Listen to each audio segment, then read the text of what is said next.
Hello everyone and welcome to our video series Sala Digital. In this lesson we'll be learning who the British are, part 2, the Anglo-Saxons. Don't forget to subscribe the channel and share the videos with your friends. So let's begin. The Anglo-Saxons. So for over 1500 years ago, the Roman legions gradually began to leave Britain to fight in Gaul, France. Do you remember Asterix? The story that tells you that.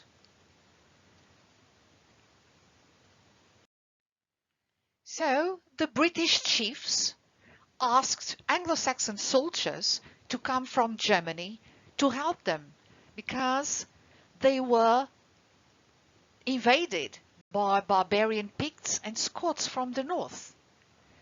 And the Anglo-Saxons were very strong soldiers.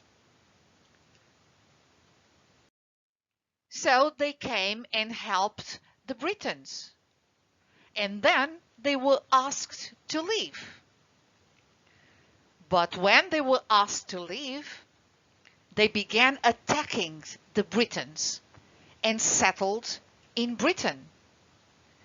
They began rowing up the rivers, looking for good places to build their village. They were not going to leave. And so they settled in Britain, and they built several kingdoms. Let's look in detail the Anglo-Saxon kingdoms. So for over 150 years, the Britons fought the Anglo-Saxons.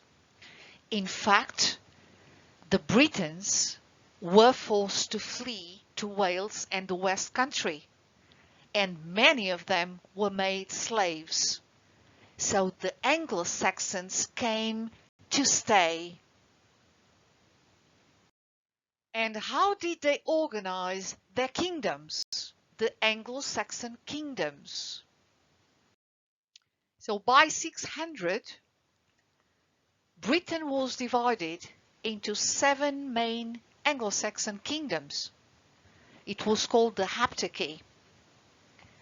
Northumbria, Mercia, East Anglia, Essex, Kent, Sussex, and Wessex. Kent was the most important and the wealthiest one. And each kingdom had a legal code, a law code. This is the case of the law code of King Ethelstan, King of Kent. Now each kingdom was organized with, of course, a king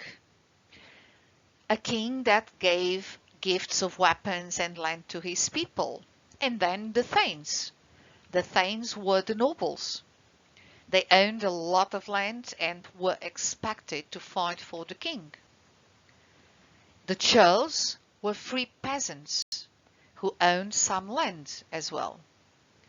And at last, the slaves that could be bought, sold, or given away. So 7 kingdoms with 7 kings. The best well-known is King Alfred the Great. It's considered the most perfect character in history because of his greatness and because the country's development was huge, as well as the fortunes he left to his descendants. Let's see their religion. The Anglo-Saxons were pagans. They did not believe in Christian God. But they were converted by the Britons who descended from the Roman Celtics. And that's how the Roman Catholic Church arose in Britain at the time. So the Anglo-Saxons stayed in Britain for more than 300 years. But then the Vikings began to invade Britain, and they came from Sweden and Norway and Denmark. The Vikings were very strong and fought on land with swords and battle axes. In 1851, a huge fleet of 150 Viking ships attacked the south of England, and for the first time they stayed in Kent permanently. And so Britain had a problem. Every year Viking raids were happening in Britain, and they formed the Great Army and conquered the Anglo-Saxon kingdoms.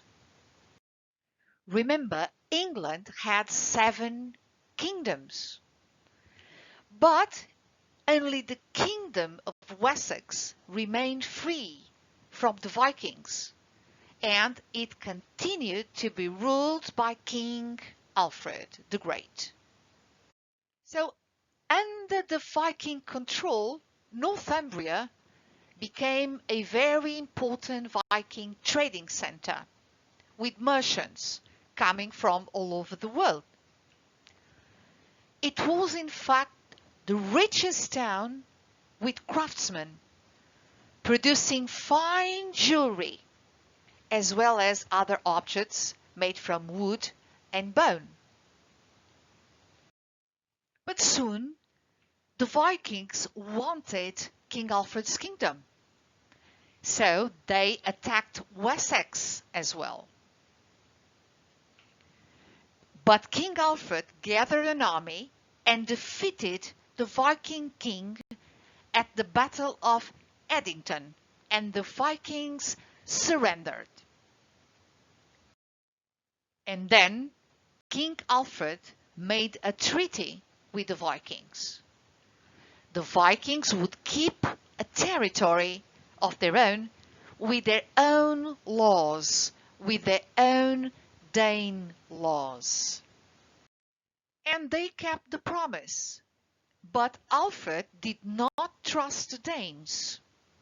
And so he ordered ships and built fortified towns to protect England from possible Viking attacks.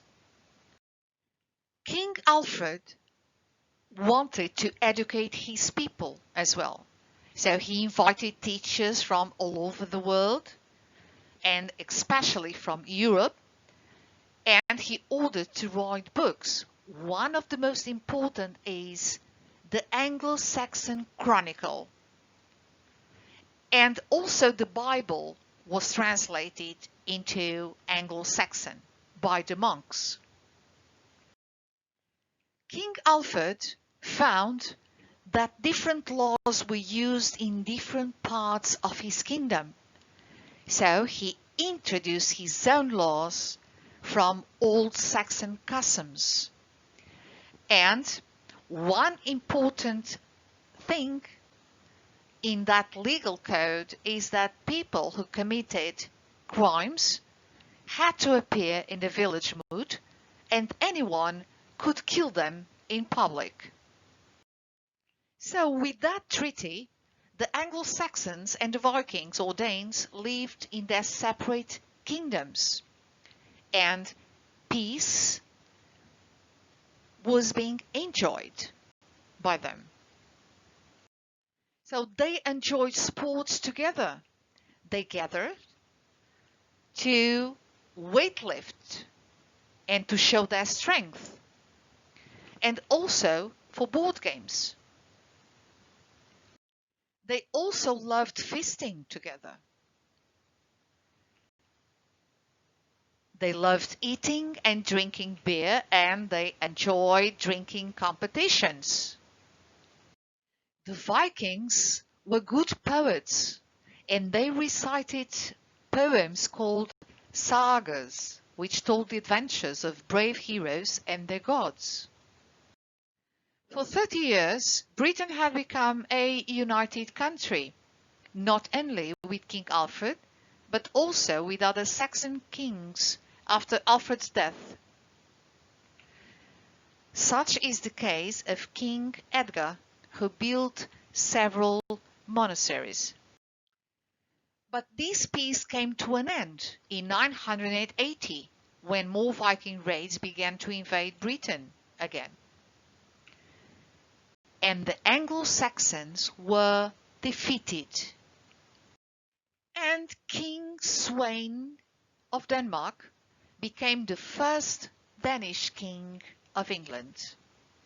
His two sons followed him on the throne of England. When they died, Edward returned from France to become King of England. Edward was the son of an Anglo-Saxon king, and he died without a son to follow him.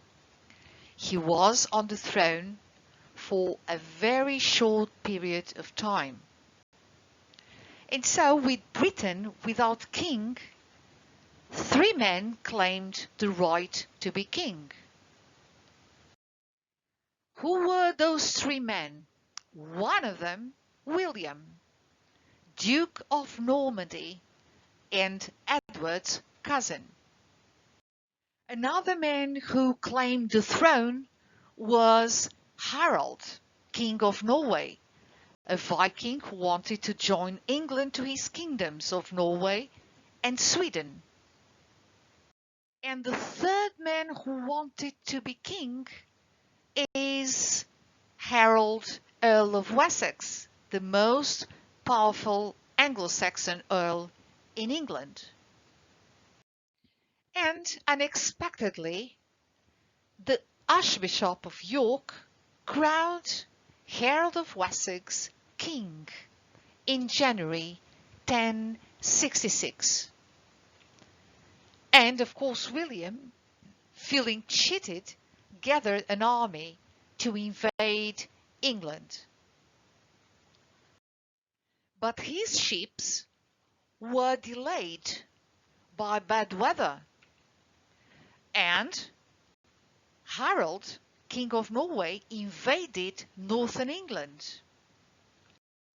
Then Harold marched north and defeated Harold at the Battle of Stamford Bridge. And a few days later, William's fleet landed near Hastings and waited for Harold. On October 13th, Harold and his Saxon army reached Hastings, and a very important and well-known battle was about to happen on 14th October 1066 in England. The Battle of Hastings. Thank you. Thank you for watching this video. In the next video, you will learn about the Battle of Hastings and the invasion of the Normans. Don't forget to subscribe to the channel. If you want private lessons, you please contact the email saladaladigital2020@gmail.com. Don't forget to look below at the description and to follow the links to know more about the subjects. Bye-bye!